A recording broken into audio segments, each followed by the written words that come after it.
Es muy difícil, después de que más de 50 legisladores hayan hablado, no pasar por lugares comunes, pero intentaremos aportar al debate de lo mejor que se pueda y discutir de la mejor manera que se pueda en estos términos que hemos venido viendo. Por supuesto que no coincido en la mayoría de las cosas que dijo el senador Castillo, pero sería terrible. Solamente con pensar que el ANSES se tomó con 80.900 millones de pesos de fondo y hoy tiene arriba de los 210.000 millones de pesos, no tengo que explicar nada, se explica solo eso. Por supuesto que Kicillof no pudo haber dicho nunca que las utilidades de YPF se van a utilizar para enjugar el déficit, sería una locura eso, pero no tiene sentido. Lo que digo es, se han expresado mis compañeros, se han expresado legisladores de otras bancadas y algunos me han gustado mucho, muy bueno el discurso y se lo he hecho saber porque me parece que así tienen que ser las cosas, muy bueno lo que se dice, porque puede ser que no coincidamos. Ese proyecto se conoce, por un lado tiene dos ejes fundamentales, un eje que habla del interés público y nacional como objetivo prioritario del abastecimiento de hidrocarburos y dice el proyecto la explotación, la industrialización, el transporte y la comercialización. Va de suyo que no puede haber explotación extra si no tenemos exploraciones, que es el pensamiento que exhibiera el senador Sanz. Nosotros vamos a incorporar la exploración como en el artículo primero, conforme lo charlado o lo expresado por el senador en este momento. Y a los efectos de garantizar el cumplimiento de estas decisiones, declarar la utilidad pública y sujeto a expropiación del 51% de YPF Sociedad Anónima y de Repsol YPF Gas Sociedad Anónima, que ya era conocido, sí, que ya lo habíamos dicho esto en la reunión plenaria. Es necesario hacer alguna suerte de recuerdo, de raconto para que nos pongamos un poquito de acuerdo, porque se dicen muchas cosas que no se conocen. En 1992, cuando se saca la ley 24.145, lo que se dice específicamente en esa ley es que lo que después termina siendo el 124 infine de la Constitución Nacional, que es que todas las áreas pertenecen a las provincias en definitiva. Eso es lo que dice primero un decreto y después la ley termina ratificándolo, pero habilita por primera vez a llamar ya a esta sociedad, no una sociedad del Estado, sino como una sociedad anónima, sociedad de derecho privado. Después sale en el 95 la ley 24.474, una aclaración al senador Cano, que no está. Cuando lo menciona Parrilli, que se defiende solo, no me necesita a mí, pero es Parrilli en el 95, que es cuando se trata la privatización, no era el legislador, con lo cual hablamos de cosas que no conocemos. En el 92 sí era legislador y se trataba de esta ley donde se le daba las áreas a las provincias. ¿Quién no iba a votar a favor de esa situación? Cualquiera de nosotros, seguramente la mayoría del radicalismo pensaba en esa manera en el 92. En el 95 la cosa cambia, a pesar de que muchos legisladores se expresan, y ya se lo voy a hacer saber, de otra manera, es decir, no estaban tan lejos del pensamiento que podían acompañar o no podían acompañar ese tema, porque lo que hace en definitiva la 24.474 es modificar el artículo 8 de la 24.145 para que ese 20% reservado, para que no se pudiera utilizar de otra manera, pudiera ser vendido también. Y en definitiva es la puerta por donde entra ese malón que después se llamó la desnacionalización de YPF. Ese fue el primer paso inevitable sobre este tema. En 1999, Repsol adquiere el 97.8 de YPF Sociedad Anónima y empezamos un proceso desopilante y espantoso para la Argentina. Es necesario analizar lo sucedido en esos años, el desarrollo de estas decisiones, las acertadas y las desacertadas que han impactado en la vida de los argentinos. Todo lo que ha sucedido, el desaguisado 2000-2001, las elecciones del 2003 y lo que ha sucedido del 2003 para la fecha. En el medio se puso en riesgo 150 años de construcción política, señor presidente. En 2003 comenzaron las decisiones que condujeron al cambio del patrón del crecimiento. Eso que se viene diciendo acá como si fuese una cosa tan normal, y no es la normal. Decía Konrad Adenauer que alguna vez presente en el Bundestag, un periodista le dijo, pero usted el año pasado dijo la cosa, todo lo contrario. Y le dice, ¿y usted me va a prohibir a mí que yo cambie de manera de pensar? Eso no significa que uno no tenga convicciones. Por convicciones se hacen esas cosas. Cuando Leandro Alem decía que se rompa pero que no se doble, no decía seamos idiotas y vayamos todos para el mismo lugar aunque rompan la cabeza. Decía otra cosa. Es convicción. Trabajemos sobre la convicción. Esa era la visión que se tenía. Y lo que en ese momento se había instalado, una visión nacional, internacional, mejor dicho, era el neoliberalismo casi como una concepción ideológica, presidente. con el eje en el sobreendeudamiento que provocaba las exclusiones sociales vigentes desde marzo de 1976. Y con esto no le paso facturas a Alfonsín, a quien he tenido un gran cariño personal. Digo, es muy difícil salir de estas cosas. O a veces las soluciones que se encuentran son hoy, pero el rebote las va a entregar mucho tiempo más tarde. Cuando Hipólito Yrigoyen, a quien respeto y a quien admiro, seguramente si viviera en aquella época hubiese sido radical y hubiese votado con las dos manos a Hipólito Yrigoyen, cuando él hace esa rosca el 10 de octubre de 1910 con Roque Sáenz Peña, y todos los políticos sabemos de qué hablamos cuando hablamos de rosca, lo que consigue es pensar en lo que va a ser después la 88-71, la ley del voto secreto, universal y obligatorio masculino, para lograr a través de 1916 llegar al gobierno, pero solamente con el poder formal, presidente, porque el poder real lo seguían teniendo los de siempre. Tal es así que Hipólito Yrigoyen mismo tiene en su gabinete 5 ministros que eran terratenientes: el de Interior, el de Hacienda, el de Agricultura, el de Obras Públicas y el de Relaciones Exteriores. 5 ministros terratenientes, con lo cual el poder formal ya lo manejaban de otra forma, la 88-71, pero el real seguía estando en la mano de los mismos.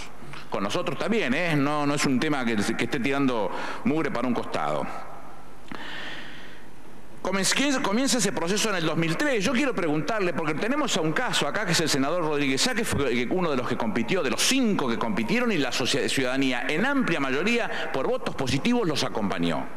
Si en ese momento hablaban de traer YPF para el gobierno, ¿quién iba a hablar de eso? ¿A quién se le podía ocurrir? Si era imposible. Hubiese sido una locura. Yo he estado en algún programa y sabe el senador que le he tenido siempre un enorme respeto, y siempre que he podido rajaba de tener que debatir o decir cosas, porque alguien que llega a la presidencia y fue gobernador varias veces y muy buen administrador no se merece que un pibe diga cosas o debata, porque debatimos distinto. Yo soy peso pluma, era un peso pesado, y por ahí de una piña lo volteo y ¿quién le ganó? Nadie le ganó. ¿Qué se hace? Se le hace daño nada más. Yo no quiero hacer esas cosas. Con lo cual lo que vi en ese momento es que ninguno podía decir seriamente, objetivamente, que estaba en condiciones de poder bancarse la privatización de YPF. Entonces, destacar que a partir de esos movimientos que se van produciendo en la economía de los argentinos, entre otra cosa, lo más importante es el fortalecimiento del mercado doméstico, señor presidente. Fortalecimiento superlativo del mercado doméstico, que es el que conduce muchísimas de esas políticas. Porque en definitiva eso lo que es política de inclusión, resolverle definitivamente la política de inclusión. Cuando el senador Castillo suelta las cosas con algo para que pareciera que fue gracia cuando la suelta, la realidad es que estamos hablando de un país que tenía el 160% del Producto Bruto Interno de deuda y tenía 54% de pobreza, 27,7% de indigencia y más del 25% de desocupación. Entonces, ¿quién se iba a ocupar de YPF? ¿Con qué? Si estábamos a los saltos para un bizcocho, ¿con qué? Entonces, nadie puede desconocer, a partir de estas aclaraciones previas, que el petróleo y el gas son recursos imprescindibles para el desarrollo de nuestro país. Y el hecho de contar con yacimientos de petróleo y de gas nos ofrece una cantidad enorme de ventajas competitivas a niveles internacionales. Pero seamos claros, presidente, porque por más que no sea lo deseado, en términos ambientales, después me voy a referir específicamente a este tema, el petróleo seguirá siendo la principal fuente energética, nos guste o no nos guste, en las próximas décadas. Por ello el mundo piensa de esta manera. Por eso Estados Unidos y la Unión Europea hablan en estos términos, buscan en estos términos, persiguen en estos términos ese tipo de recursos. Latinoamérica también, y por supuesto nosotros tomamos uno de los ejemplos que se mira en el mundo, que es el ejemplo noruego, y está bien visto ese ejemplo noruego. Ellos en 1990 crean el Fondo Gubernamental del Petróleo, el Estado participa en las 2 empresas principales, a través de la participación del Estado estabilizaron los ciclos económicos, porque la sobreabundancia de generación de recursos no los obligaba a tener que hacer sobreabundancia de exportaciones, con lo cual en definitiva era muy saludable un proyecto de esa característica. Entonces ojalá no miremos en un proyecto de esa característica como lo explicaran acá el ministro De Vido y el viceministro Kicillof. Pero volviendo a nuestra experiencia, el neoliberalismo maximizó, y particularmente en la Argentina, la extracción del crudo, porque se vendía como un commodity. Se vendía como un commodity, como si la importancia fuera mínima. Es lo que dice la senadora Negri de Alonso. Se vendía el gas a Chile a precios impresionantemente bajos. Entonces yo siento que la prima de ella tenga que juntar más leña, pero Primero los argentinos, discúlpenme, yo sigo creyendo en esa visión. Y después, con todo gusto, los hermanos latinoamericanos. Pero las tres virtudes teologales son la fe, la esperanza y la caridad. Y la caridad bien entendida empieza por casa, presidente.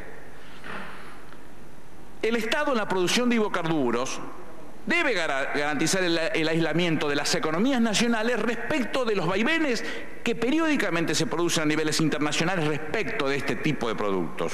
Es imperioso. Por eso es imperioso que intervengamos. Como el proceso, esto acabo de decir, lo que se inicia en el 92, después en el 95 se ratifica, en el 97 se termina abriendo la puerta y en el 97 y en el 99 compra Repsol ese 97.8 bendito, comienza el proceso de desmantelamiento y vaciamiento de la empresa de hidrocarburos. Esta estrategia de Repsol como controlante de YPF tuvo terribles consecuencias, presidente, por generar condiciones predatorias, cortoplacistas y especulativas, inevitables, y se habría profundizado esto si no interviene con este proyecto que acaba de mandar el Poder Ejecutivo. El impacto que genera pone en peligro el crecimiento con inclusión social que se opera en la Argentina desde el 2003. Todos los días fueron entrando. Lo que el senador Castillo planteaba recién, se da de bruces con 5 millones de nuevos empleos y 2 millones y medio de nuevos jubilados, más la asignación universal por hijo, más la asignación universal a la mujer embarazada. ¿Cómo que es que no hemos tenido respuestas positivas sobre este punto? En principio porque esta política de Repsol obligó a multiplicar las importaciones 11 veces desde el 95 al 2001. Al 2011. En el 2011 importamos 9.397 millones de dólares, presidente. ¿Y por qué se importó? Y porque era imperioso sostener los niveles de competitividad. El Estado tiene que intervenir para que eso suceda. Y por supuesto que el Estado, al asumir esa responsabilidad que le cabe, asume también los costos que eso genera. Mientras tanto, Repsol iba modificando el mix de refinación para dedicarse específicamente a todos los productos premium. Y los giles que vinieron a ser el pueblo argentino, su Estado, todos los que estamos detrás de este tema, teníamos que pagar inexorablemente lo que significaba el fuel o el gasoil para traerlo a la producción agropecuaria, industrial y de generación de energía. Imperioso, presidente. Entonces observamos con absoluta claridad la segmentación del mercado. Se dedican a lo premium y que el Estado se haga cargo del resto de las cosas. Por supuesto, ¿a quiénes desabastecieron? A nuestro pueblo, presidente, avalados por su posición oligopólica. Y el ejemplo es muy fácil, son naftas de bajo octanaje para los vehículos comunes. Esto es muy simple, esto es lo primero que desapareció. Veámoslo en términos de producción, presidente. Entre el 98 y 2011, la producción de petróleo se redujo en la Argentina a 15.9 millones de metros cúbicos, de los cuales 8.6 son los que se reducen en Repsol. Y en la de gas se produce una reducción de 6.6 millones miles de millones de metros cúbicos, de las cuales 6.4 miles de millones pertenecen a Repsol. Lo que significa que el 54% de la caída del volumen en la Argentina de petróleo es responsabilidad de Repsol. Y el 97% del volumen de la caída en la Argentina es responsabilidad de Repsol. Para ser más específico, conforme lo ha dicho la intervención en YPF, la inversión de Repsol ha sido marcadamente insuficiente, por no decir nula. Solo en Repsol la producción de petróleo cayó 38.3 y de gas 25.4.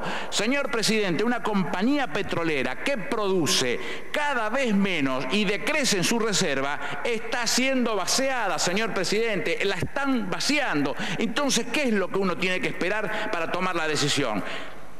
La oportunidad, el mérito y la conveniencia. Lo dice el Código Civil, lo decía hoy el senador Fuentes. Los intereses de Repsol no coinciden con los de la Argentina, no le importan aparearse a un país para encontrar que el país resuelva su situación y ellos ganen, no le importa. Profundicemos un poquito más ese análisis. La situación actual de YPF está en las antípodas, seguramente de lo que se pretendió cuando se hicieron las leyes, la 24.145 y la 24.474. Pero por supuesto que la privatización y la desnacionalización, concebida como el mejor camino hacia algún determinado lugar que nos podría dar autoabastecimiento, supongamos, se exhibe a 15 años como un fracaso rotundo. Los consorcios públicos y privados, también desde 1992, habían tenido habían logrado expandir los niveles de producción. Lo dijo la senadora Extensor hoy. Todo ello hasta que Repsol se hace cargo. Basta con mencionar que en 1997 YPF representaba el 42% de la producción petrolera y el 35% de la producción gasífera. La política de Repsol bajó drásticamente esa producción. Del 42% de la producción petrolera bajó al 34% y del 35% de la producción gasífera bajó al 23%. La depredación que se hizo sobre YPF hizo que perdiera relevancia en el mercado doméstico de hidrocarburos. Inevitablemente se produce eso. Hecho que las viudas de la Secretaría de Energía, los ex secretarios de Energía, algunos de los cuales vinieron acá siendo empleados de Repsol, después nos enteramos que eran empleados de Repsol, exhibe permanente como una capita diminutio. Bajo el control del Estado, señor presidente, esto no tiene que pasar así. Somos conscientes que durante el 2012 vamos a tener que importar combustible, no tengo ninguna duda, durante el 2012, pero estoy seguro que en el 2013 no, porque están dadas las condiciones para poner a funcionar pozos que se han detenido inexplicablemente, porque la búsqueda de la rentabilidad hacían que no se pudiera ni un tornillo, por un montón de razones en distintas provincias. Las fotos que enviaron los trabajadores del sindicato de Mendoza, la invito a la senadora Montero que las consiga, son bochornosas, cosas que no se van conociendo cuando uno está a pie del pozo, inexorablemente. Lo que dice el senador Sanz, profesionales del tema que sepan que nadie les puede mentir realmente de lo que está sucediendo. Si hablamos de reserva, la actitud de Repsol entre el 99 y el 2011 produjo una caída del 40.5 en las reservas de petróleo y del 47.1 en las de gas. En gas, presidente, se baja la reserva de una expectativa de previsibilidad de 17 años a 7 años tan solo. Paradójicamente, bien repito, paradójicamente, el desmoronamiento de la producción de petróleo y gas y el horizonte de las reservas de los argentinos no afectó en forma negativa los resultados económicos de la compañía. No es extraño, presidente, esto. La reducción de la producción no es parte del agotamiento de los pozos, sino de la política de segmentación del mercado que acabo de mencionar. La disminución de la producción de petróleo y gas generó un ahorro de recursos y empujó los precios al alza, por lo que focalizaron la política comercial en la parte más rentable de mercado, lo que hablábamos de la segmentación de mercado, solamente el producto premium. Esa estrategia predatoria que a todas luces se exhibe de Repsol se muestra ostensiblemente y ya no se puede ocultar, y son los funcionarios del gobierno los que empiezan a insistir buscando información sobre ese tema. En términos de producción, el promedio anual era de 110 pozos entre el 70 y 1992. Se redujo a tan solo 30 pozos en el 2010, presidente. Por supuesto que el Estado ha buscado expandir y garantizar la producción de hidrocarburos y por ello sacó, con el objetivo de lograr la exploración, el nivel de reservas y la producción de petróleo y gas natural, Petróleo Plus, Refino Plus y Gas Plus. Sin embargo, la oferta de Repsol siguió siendo la misma, que decrecía todos los años. Paradójicamente, mientras caía la producción de petróleo y gas, las ventas anuales de Repsol se incrementaron todos los años. ¿Por qué? Y porque era un producto premium que daba mucha ventaja, se colocaba con mucha facilidad. Desde el 2003, las ventas anuales de Repsol, a pesar de que se caen las reservas, se cae la producción de crudo y se cae la producción de gas, crecieron el 113%, presidente. Si nosotros miramos cómo se ha compuesto el movimiento económico desde la inversión inicial de Repsol para hacerse de YPF Sociedad Anónima con el financiamiento de la Unión Europea, se va a dar cuenta que genera un flujo adicional de fondos para generar las utilidades y enviarlas al exterior. Que la ausencia de inversiones es absolutamente desproporcionada respecto de los dividendos que se enviaron al exterior.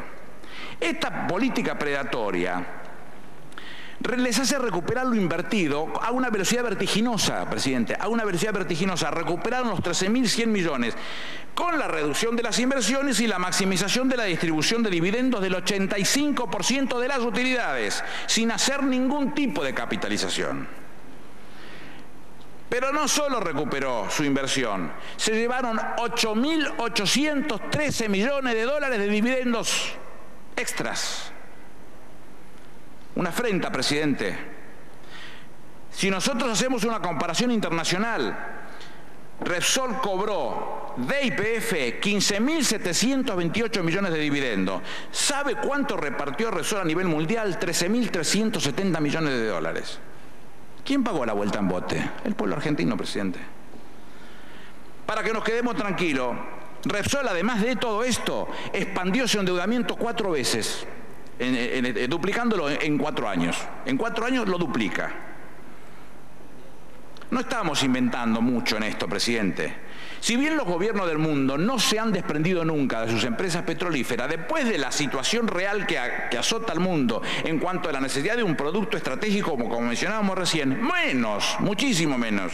Entonces, lo obliga al gobierno, cuando las condiciones están dadas, la oportunidad del mérito y la conveniencia, a estudiar con seriedad esto, sobre todo porque el manejo de quienes tienen la responsabilidad del control de la empresa, que es Repsol, se muestra a todas claras que está en las antípodas del pensamiento de nuestro gobierno.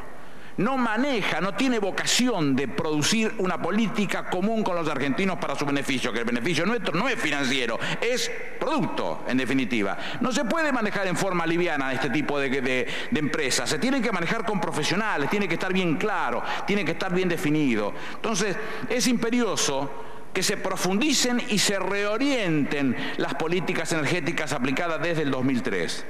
Yo he escuchado montones de críticas, se llenan la boca, agravian a los funcionarios, los insultan, dicen que esto, que aquello, que lo que dije, que cómo están todavía acá y qué sé yo, y por qué están tantos años. La realidad es que este proyecto ha tenido una política energética acertadísima, y se lo voy a mostrar con números, presidente. Ignoran aviesamente el plan desde el 2004, ignoran aviesamente. Han pretendido mostrar el ruinoso papel de Repsol en términos de perjuicio YPF. ¿Por qué insistimos en mostrar esta política predatoria de saqueo y de vaciamiento? Porque ante la transformación de YPF, Sociedad del Estado, en sociedad anónima, la mayoría de los gobernadores, todos los gobernadores, pusieron su imaginación a funcionar para ver cómo le sacaban ventaja a eso. Si el senador Cano piensa que nos agravia cuando dice esas cosas de Néstor Kirchner, le quiero decir que sí, me agravia. ¿Y cómo se resuelve? ¿Me paro y lo agarro a trompadas? ¿Me paro, lo insulto a viva voz? No, presidente, porque con los caníbales se puede hacer de todo menos comérselos.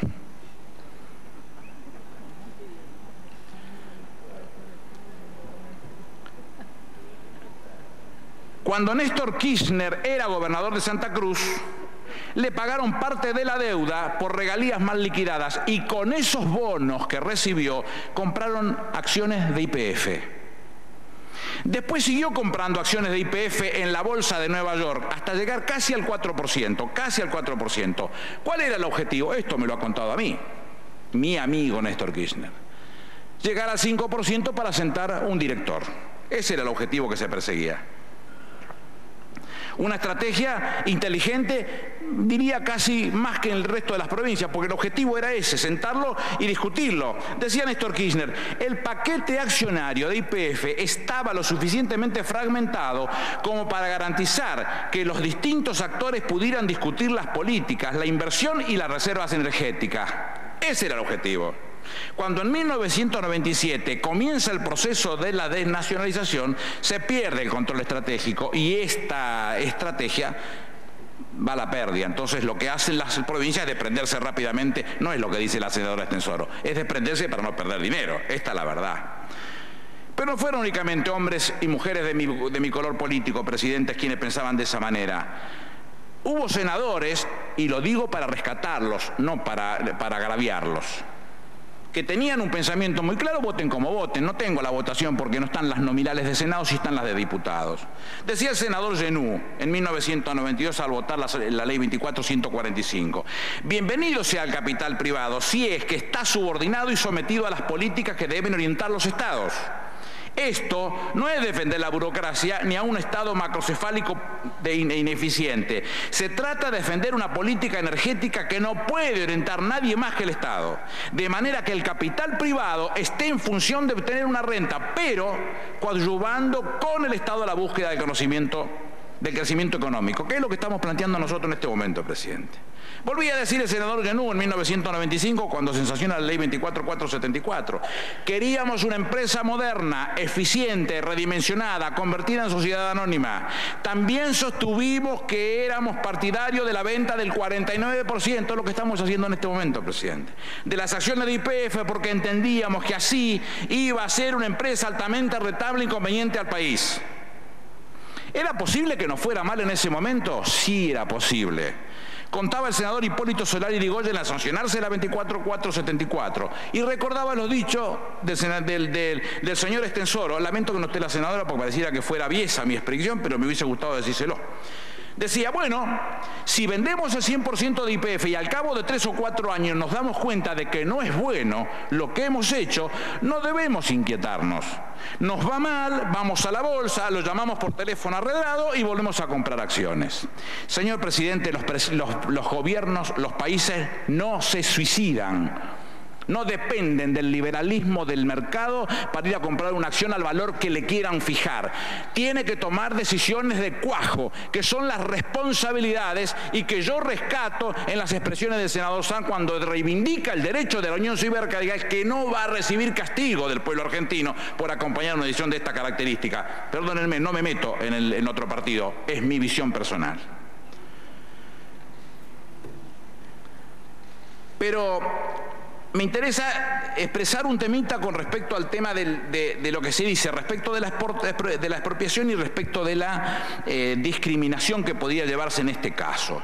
La realidad es que no existe tal discriminación. El artículo 5 del Acuerdo para la promoción y protección recíproca de inversiones entre nuestro país y el Reino de España, que aprueba la 24118, ley 24118, no enerva el poder de los Estados de expropiar bienes ubicados dentro de sus jurisdicciones. No existe esto, con lo cual no estamos haciendo ni rompiendo la continuidad de seguridad jurídica de nada.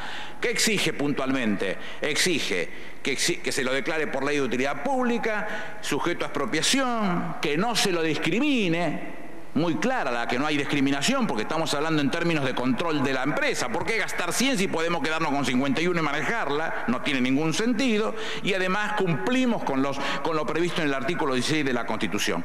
Pero para perfeccionar lo que es la expropiación propiamente dicha, cumplimos con lo dicho en el artículo 17 de nuestra Constitución, porque dice que tiene que ser por ley, declarado de utilidad pública, sujeto a expropiación e indemnizado. Paso que tendrá que hacerse para perfeccionar la expropiación, con lo cual si no, no se podía hacer. Pero no es novedoso esto, ¿eh? El artículo 17 ya estaba en la Constitución de 1853, en 1853. Pero si no se entiende o se supone que es una argentinada, el artículo 33, inciso 3 de la Constitución española habla de los mismos términos, presidente. Pero paralelo a ello han aparecido algunas voces que a mí me gustaría destacarlo, porque son todos los que vienen abonados, garpados por Repsol, pagados por Repsol, perdónenme el término, pagados por Repsol para hablar en los micrófonos internacionales agraviando a los argentinos. Uno, Vargas Llosa, ya lo conocemos. En vez de analizar la garroteada que le pegó Fujimori en Perú, se dedica a hablar mal del gobierno de los argentinos. Dice, estos males se deben al peronismo, donde se mezclan nacionalismo, marxismo, fascismo, populismo, caudillismo y prácticamente todos los sismos que han hecho de América Latina el continente pobre y atrasado que es. Pero termina arrojando luz sobre el particular, presidente. Luz arroja este señor, porque dice que ha habido, por fortuna, algunas voces lúcidas como la del alcalde de la ciudad de Buenos Aires. Ahora me quedo más tranquilo. Más preocupantes son las visiones miopes de algunos presidentes, con todo respeto lo digo esto. Veamos lo que dice el presidente Calderón de México. Me parece muy lamentable que el gobierno de Argentina, de nuestra buena amiga Cristina Fernández de Kirchner, haya tomado una medida que no le va a hacer bien a nadie. Ya no digamos a los inversionistas de Repsol, de los cuales México, por cierto, es parte de Pemex, es propio del 10%, es 9,54 lo que tienen exactamente. Solo que lo que va a hacer no le va a hacer bien a los argentinos. Todos los países en desarrollo necesitamos inversión, todos, y nadie en sus 5 sentidos invierte en un país que expropia las inversiones. Si yo no fuera un atrevido presidente, yo debería decirle al presidente Calderón que conoce muy poco de su historia, o se olvida de su historia. Porque en 1937 las empresas petroleras extranjeras en México tuvieron un paro en el cual el Estado terminó laudando a favor de los trabajadores. Y por esa razón las 17 empresas petroleras presentaron un recurso de amparo ante la Corte Suprema que en 1938 laudó a favor de los trabajadores. ¿Y saben qué hicieron las 17 empresas? No acataron la acordada. ¿Qué hizo el presidente Lázaro Cárdenas? Las expropió a las 17 y entre las 17 estaba la Standard Oil. Y con esas 17, el 7 de junio de 1938 formó Pemex. ¿Cómo es la canción, presidente? Usted puede y nosotros no. De la misma manera nos encontramos con una discusión parecida con el presidente de España. Cuando él era el eterno candidato del PP, allá por el 2008, decía, nuestro petróleo, nuestro gas y nuestra energía no se puede poner en mano de una empresa rusa. Hablaba de Lukoil, presidente. Porque eso nos convertiría en un país de quinta división y por tanto no lo vamos a aceptar.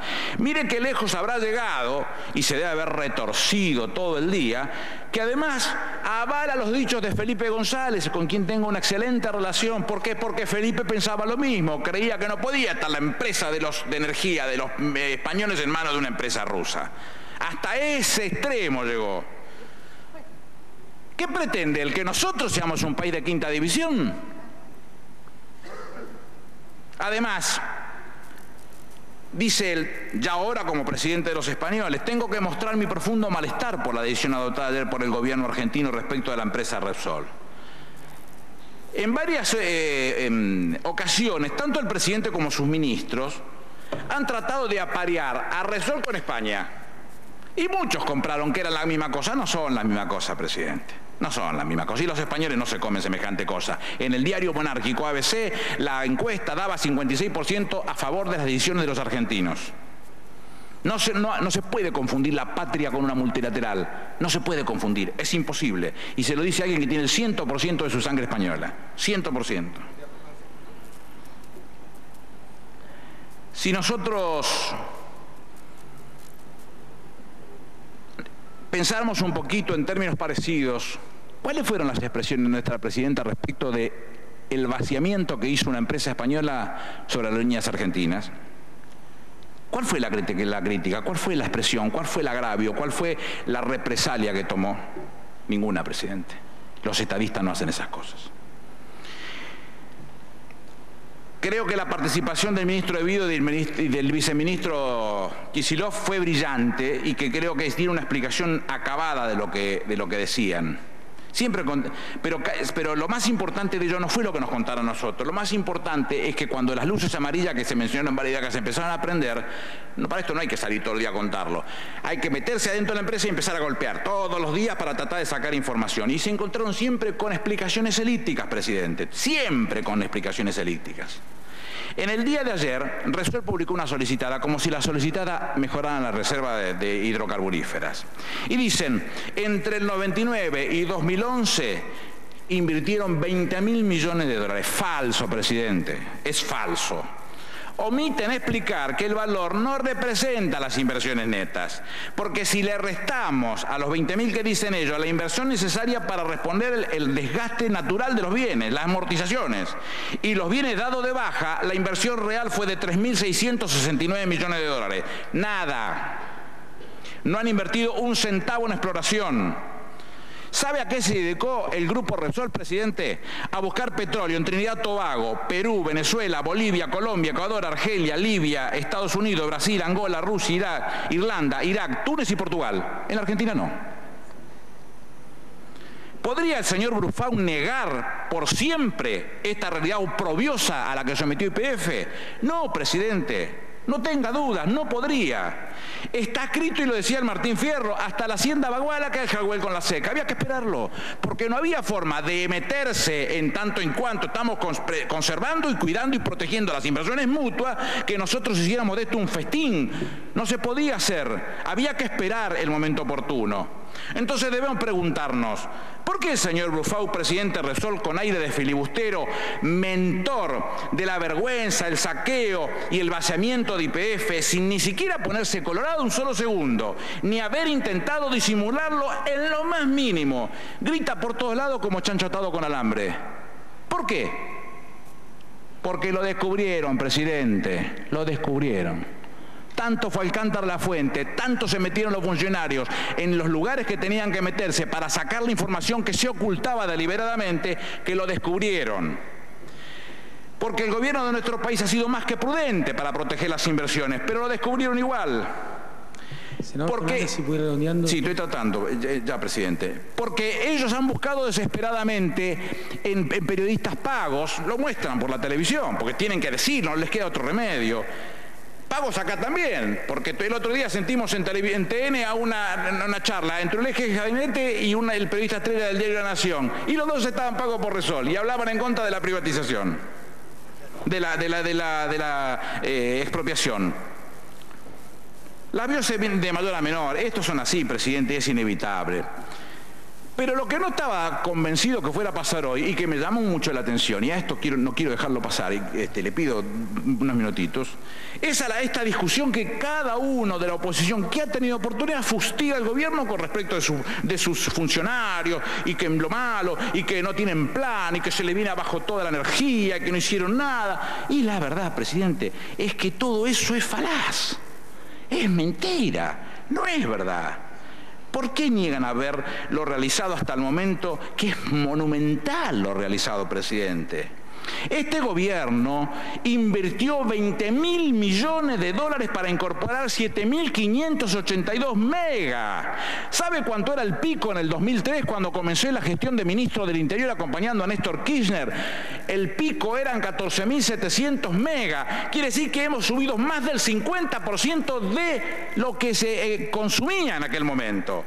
Con Yacyretá arriba de la cota de los 83 metros, las centrales de ciclo combinado, el ENARSA distribuida por mencionar alguna. ENARSA que se la fustiga, ENARSA no ha parado de darle ventajas al gobierno, no ha parado de darle ventajas. ¿Y por qué ahora no hay un plan para ENARSA? Porque una vez que esté en funcionamiento esta ley, YPF seguramente deberá absorberla, no deberá existir más ENARSA si tenemos una empresa específicamente que se va a ocupar de ese tema. Se encuentra en ejecución, presidente, 15.000 millones de dólares para incorporar 3.134 megas más. Se construyeron 4.244 kilómetros terminados de línea de 500 kilovoltios, Choel, Puerto Madryn, Pico Truncado, San Juan Mendoza, Recreo La Rioja, tercera línea Yacyretá Buenos Aires, interconexión Noanea, interconexión con Maguecuyo, Rodeo Calingasta, y 990 kilómetros entre Pico Truncado, Río Gallego, Río Turbio y Calafate. Se hace el anillo nacional, presidente. 2.353 kilómetros terminados de gasoductos troncales y 3.312 en ejecución. El segundo cruce del Estrecho de Magallanes, el cruce a Bolivia por Juana Zurduy. En el plenario de comisiones, y acá lo he escuchado otra vez, hablaron del autoabastecimiento y me da vergüenza a mí eso, presidente, del gobierno del doctor Alfonsín. Y reitero que he tenido un enorme cariño personal por el expresidente, a quien lo llamé presidente hasta el último día en que lo vi. Pero la situación del país era horrible. Un segundo, lea lo que yo le voy a... escúcheme un segundito lo que voy a leer. Yo lo escucho, pero vas a redondear. Sí, voy redondeando, ya termino, le prometo que ya termino. Si el país no hubiera crecido extraordinariamente en los últimos 10 años, no existiría hoy problema alguno de energía. Como en todo proceso de crecimiento acelerado, la necesidad se ha anticipado al recurso destinado a satisfacerla, fenómeno corriente, toda vez que los recursos no se movilizan sino en función de necesidades ya existentes y en la medida en que lo permite el propio ritmo de desarrollo. Estos desajustes no son exponentes de una crisis económica, sino por el contrario, son la negación de aquella. Se producen en época de crecimiento, de expansión de las fuerzas productivas, mientras que por el contrario, la crisis económica, esto es lo que pasó en el fines de gobierno del doctor Alfonsín, al reducir la producción y el consumo, elimina todo problema de déficit energético. Lo que quiere decir que cuando hay crisis no hay problema de energía, ya que el consumo se reduce hasta eliminar el desajuste. Presidente, estas palabras no me pertenecen a mí. Y no le pertenecen al presidente de la bancada, y perdónenme, pero tampoco le pertenecen a usted. Y que me perdone también, pero tampoco le pertenecen a la presidenta de la Nación. ¿Sabe a quién le pertenecen? A don Arturo Jauretche. Es del plan Previs, retorno del coloniaje. Lo decía hace 60 años Arturo Jauretche. Esto es lo que nos está pasando. Desde que el mundo es así. Además, que alguien me cuente, por favor, después de denostar al gobierno de semejante manera, cómo pudo haber crecimiento prácticamente del 7.7% todos los años y no teníamos energía. Por Dios, no hay peor ciego que no quiere ver, presidente. Dije que iba a hablar del tema de la matriz energética y voy terminando. El senador Artaza. No, si no ya voy terminando porque si no usted me reta a mí. En lo que refiere a la matriz energética, en el 2003 se utilizaba el 91% proveniente de hidrocarburos y el 69.8% de hidrocarburos en el 2015. Quiere decir que también en eso. Me parece que es un brillante cierre. Para nosotros esto es muy importante, presidente. Entendemos que hemos cumplido con una explicación acabada de lo que teníamos y creemos que de esta manera estamos cerrando un ciclo de lo que pudo haber sido una decisión de nuestro partido y que a mí no me da ninguna vergüenza para cambiar. Siento la necesidad de hacer esta transformación y por eso lo digo a viva voz y lo voy a votar de esa manera.